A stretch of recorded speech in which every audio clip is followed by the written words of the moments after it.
The visualizer tool is extremely cool for every homeowner that's not very techy, because what it does is allow you to just simply take a photo using your iPhone, upload the different textures and colors that you're interested in, and see them on your home before you buy.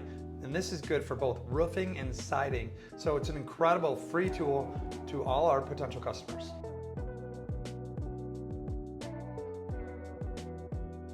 The visualizer tool works with all the types of roofing we install and all the types of siding we install. So whether it's a black roof you want to see with gray James Hardie siding or white vinyl siding, this visualizer tool on our website does an incredible job with simply a photo and a few clicks.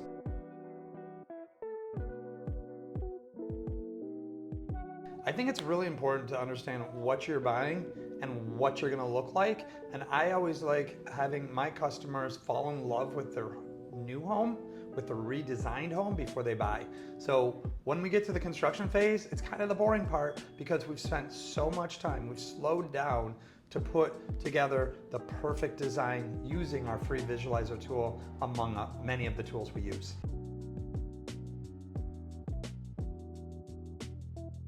The visualizer tool works really good with an iPhone or an Android phone. Works okay on a computer too, but simply just taking a photo with your phone and touching the screen is really the best way to use the visualizer tool.